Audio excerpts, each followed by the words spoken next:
We take our 450 horsepower Z06 to the track to see what other improvements we can make to maximize our vet's cornering capabilities.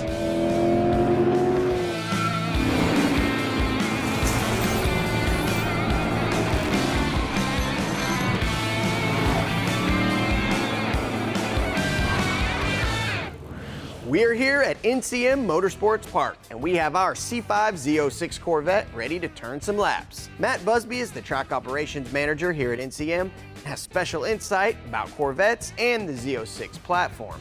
My car is a 2002 Chevrolet Corvette Z06. But Matt isn't a die-hard Corvette guy. It took him a while to see that the C5 Z06 is a perfect package for the track. Generally, every year I kind of get something new. I've had Miata race cars, had a asphalt late model. I've had a little bit of everything.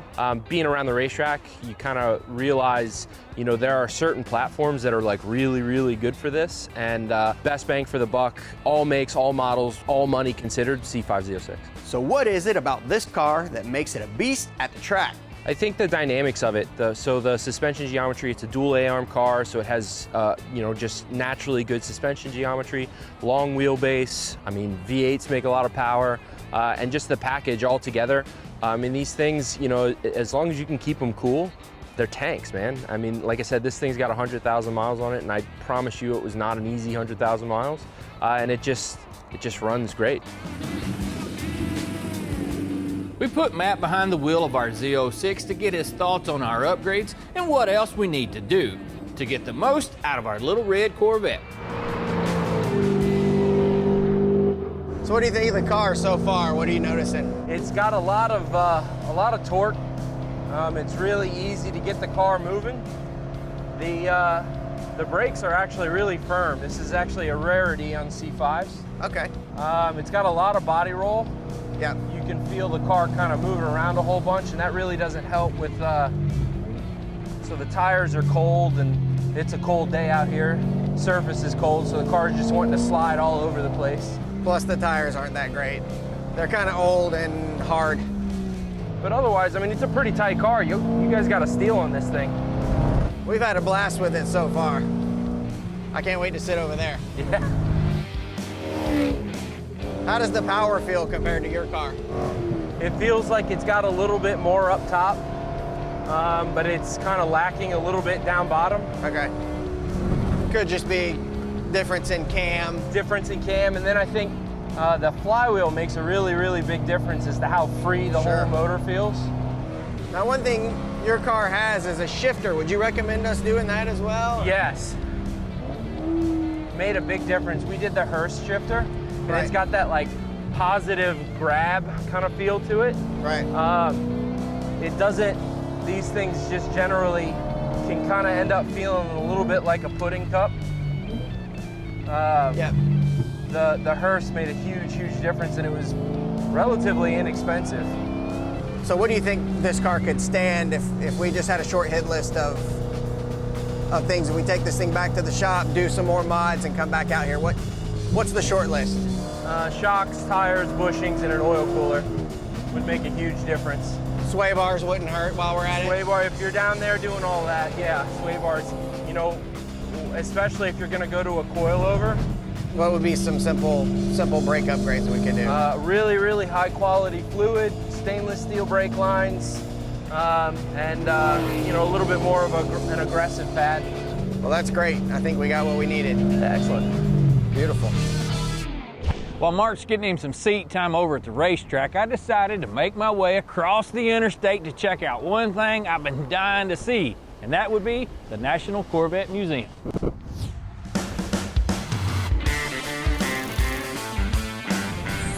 The museum opened in September of 1994 and is 115,000 square feet dedicated to everything Corvette. They own about 80 cars with 70 or so that rotate through the exhibit at any one time. Plus, there are loaners from GM and private owners, so no trip here is ever the same. The museum really fosters the spirit of the enthusiast and the togetherness of the car. So we have a number of on-site events every year to welcome those people here to the home of Corvette, between the NCM Motorsports Park, the Corvette plant and their tour offerings, and then here at the museum. You have basically your Disney of the Corvette world here. After walking through the Gateway Center with the origins of the Corvette, you enter the nostalgia display starting with the 1953 model. And even in that exhibit area, we have a Ford Thunderbird on display that was recently donated to the museum, and it really shows how Ford actually helped save the Corvette. Had there not been competition, it wouldn't have forced Chevrolet to step up their game, put a V8 in the Corvette, and really turn it into the performance car it was always meant to be. The Racing Gallery shows all the history of the Corvette on the track from the early years to today. That's followed by the design and engineering section with its clay models, prototypes, and test cars, including the Camaro. It looks like a Camaro, but it's really a Corvette under that body. Then the enthusiast section highlights all the organizations and individuals that have promoted the brand. There are plenty of beautiful, iconic cars here displayed in the museum, but there's a few that have quite a tragic story. No visit to the museum would be complete without learning a little bit about the history of the infamous 2014 sinkhole that happened in the Sky Dome of the museum. And that takes you to one of the most iconic areas of the museum. The Sky Dome is the big yellow dome with the red center spire that you'll see when you're driving down I-65. The displays in here, of course, include those infamous sinkhole Corvettes. We usually will have some pace cars, maybe one of each generation Corvette. Of the 8 cars that fell into the hole, 3 have been restored, including the 1,000,000th Corvette. The other 5 look just like they did when they were pulled out. And it's interesting to note, this is a not-for-profit museum and gets no funding from General Motors. We always say, you know, we're not in the car business, we're in the people business, and I think that's the big thing with Corvette, that it is a people business vehicle. So no matter whether you consider yourself a GM person or not, here at the Corvette Museum, there's plenty enough to tickle your fancy. And for me, I get to click off one thing on my bucket list. Mark hits the track in our Z06 to get a baseline in performance. Then we get her in the shop and add a beefier clutch, plus suspension that's built for handling.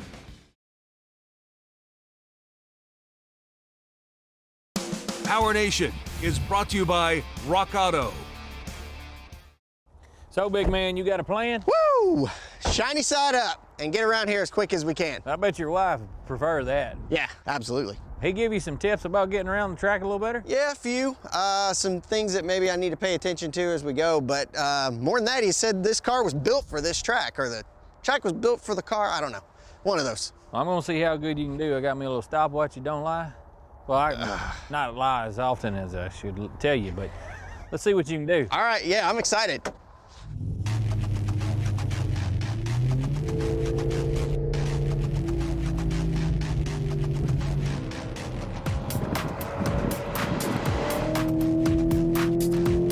Here he comes. See what he does.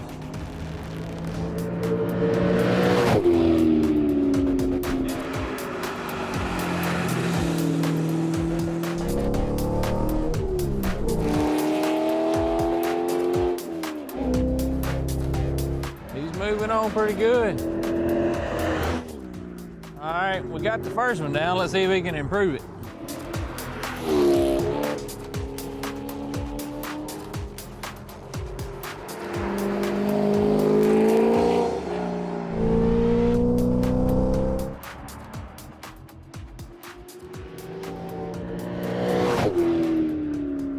And yeah, he's about 2 seconds off from number 2 run, but he made a big jump between 1 and 2. Tell you, that old car sounds good though. You got something on your face there, boss. Is it a smile? Yes, sir, pretty big one. Well, on your first one, as you could imagine, you was a little slower. You got to fill things out. When you're second and third, well, you're within 2 seconds or so. You know, that's respectable. I think we got a few upgrades we could do to get you a little faster, though. Yeah, I think so. Yeah, there's definitely some things I can tell just right off the bat. Tires hit the limit of those pretty quickly. And then once I did pick up some speed, I noticed the brakes started to fade quite a bit. Could use some braking upgrades. And then obviously some handling to match the engine mods that we did, so. How's it run out, though? How's the motor sound? Oh, man, it loves the straightaway. It sounds killer when it runs by, I can tell you that. Yeah, it feels great. Well, let's get her back to the shop and get busy. Sounds good.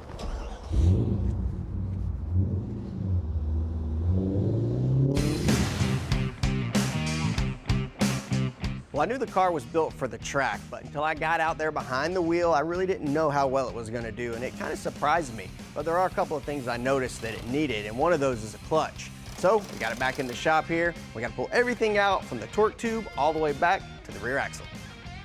Well, getting this whole assembly out with the torque tube, the transmission, and the rear axle wasn't that difficult. It was actually more intimidating than it was difficult, but now that we got it out of the way, we can access that clutch. And Tommy's gonna start working on getting the old one out of the way. While he's doing that, I'm gonna tackle this rear suspension. Now, we do have some new components that we wanna swap out, so I'm gonna do it while it's sitting here on the transmission jack. With that big chunk out of the way, swapping out our clutch isn't that big of a deal. We got 6 bolts in the pressure plate. We'll drop it out with the clutch disc and then remove 6 bolts off of the crankshaft to remove the flywheel. This clutch set that we got from American Powertrain goes in easy peasy. It's designed to accommodate our power level and give us plenty of bite without that stiff pedal. Well, while Tommy's been working on that clutch, I've been busy rebuilding our rear suspension. Now, I got the driver's side all done. Got a bunch of stuff from RideTech. The main piece is going to be these Delrin bushings here. These are a lot stiffer than the factory ones. We just got to get them pressed out, get the new ones pressed in. Another thing they gave us in the kit were these adjustable shocks. And then we're going to have a sway bar that goes on, but that's once all this gets back in the car. For now, got to make some noise with the drill, get these old bushings out of the way for the passenger side. I like to drill several holes in the bushings. That way I can just hammer them out by hand. With our old bushings out of the way, we can get our new, stronger bushings pressed into place. All of this stuff is gonna make our Corvette handle better, but it's actually gonna make it ride better too. Not to mention, you've got the added benefit of adjustability, so you can tailor it to your driving style.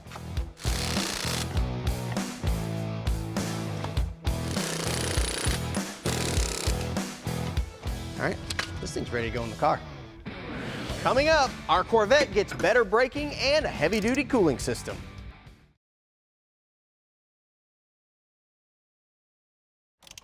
Well, we're plugging away on our Z06. We got the rear suspension all wrapped up and the drivetrain back in the car. And we moved on to the front.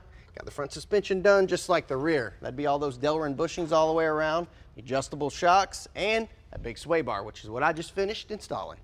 Now, whenever it comes to a Corvette, there's no denying that they come with some pretty serious equipment under them, but there's always room for improvement. So what we're going to be working on now is the brakes.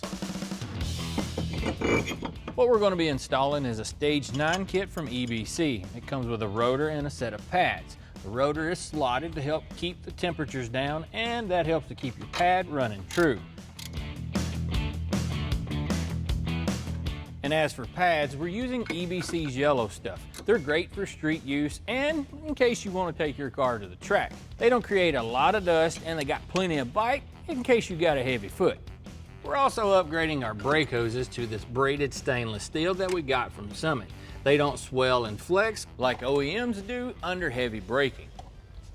One of the things that Matt mentioned we were at the track is an oil cooler. That's one of the things we didn't consider early in the build, but it's things like this you learn as you go. So we got an oil cooler, and one of the cool things about it is going to be this manifold right here that bolts to the block. It's actually made for an LS. So we need to get this thing swapped in first.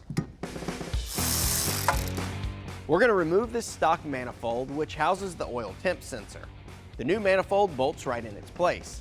What's nice about this is it has 2 -10 fittings built in, one to feed the oil cooler and the other one for the return. So we'll route our hoses in a safe place, get them attached to the new manifold, and tighten them down. With the car back on the ground, we'll remove the radiator.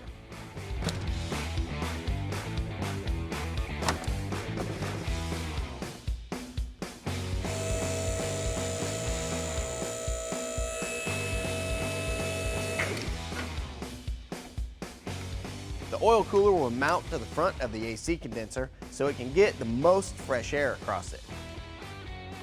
We'll just use these plastic fasteners to get it strapped in place. Then we can attach the other ends of our hoses and cinch them down.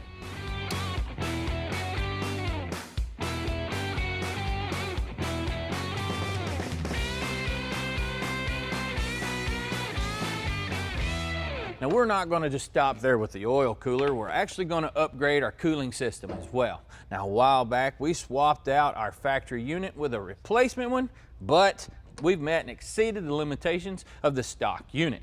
So we went to Summit Racing and got us an upgraded piece. Now, this one here has twice the cooling capacity as the stock piece with two 1-inch style flues in it. It's a direct bolt in. All we got to do is install our fans. We can put this thing under the hood.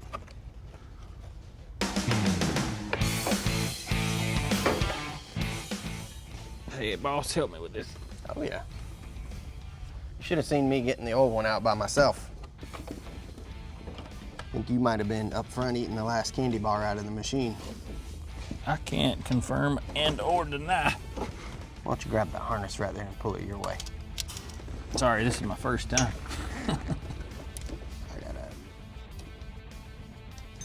We also got ourselves an air oil separator from JLT Performance. We'll just get it mounted and the hose is routed in the PCV system. Hey, Hoss, I got you some new rubber for your fancy wheels. Awesome, thank you. You know what this means, don't you? What's that? Getting close. Oh yeah, I'm sure you excited. Mr. Corvette, man. We decided to go with Continental ExtremeContact Sports for our Vet. These are gonna handle everything we can throw at them, whether we're on the street or the track. You want me to let this car down? Please. They've got the best of everything, dry and wet traction and ride quality. Now with this upgraded Hurst shifter that we got from Summit, it's crazy simple. But if you like snatching on gears, trust me, you'll like the way this thing feels. Finally, it's time for us to hit the track. That's enough wrenching. Now it's time to put those parts to the test at the track.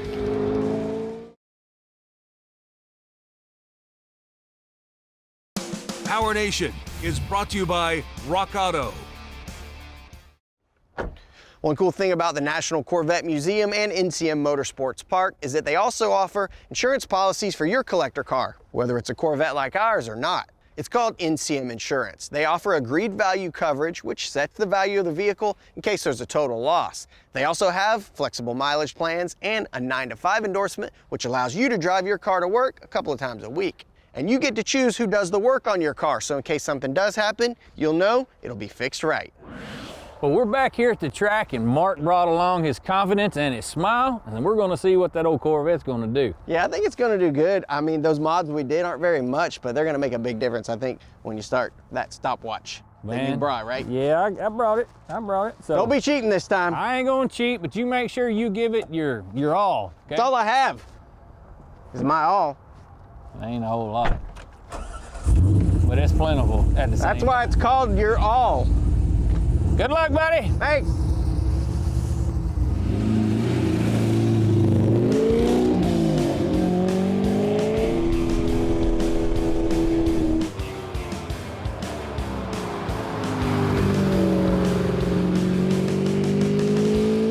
Well, he's coming. We got zeros. He's fixing to be on the clock.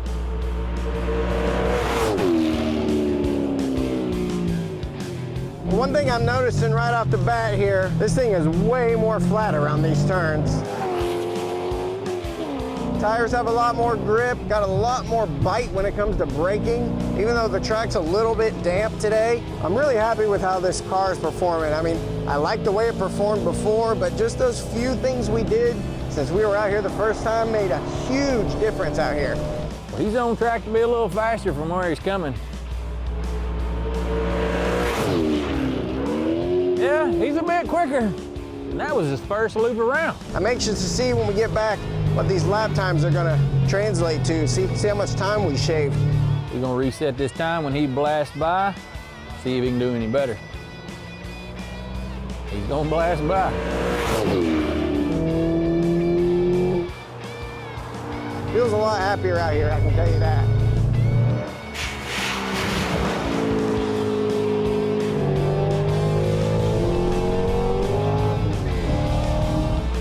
Come on, boss, come on. Yep, he beat it by a couple more seconds that time.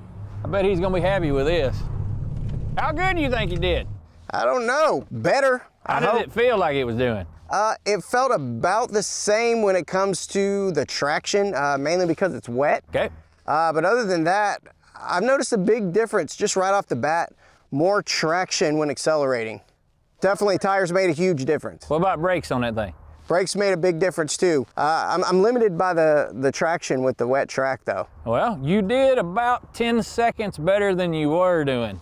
10 seconds? 10 seconds. So that, even with the variable of the slick track, that's even leaps and bounds better. Yeah, that's a huge difference. I'm happy with that. Oil temps like 147, steady. Okay. Coolant temps like 200, steady. Brakes never fade. If we had a dry track, man, this thing would rip. Yeah. You think you're gonna need some more seat time? That's what I need. That's what you need? Yeah. I'll take, just give me a double with bacon, large fries, large drink. I don't know what he just said exactly, but I'll get him something that's like vegan friendly. If you've got a fancy Corvette like ours or another nice ride that you want to protect, Covercraft has got what you need. For ours, we decided to go with a form-fit cover.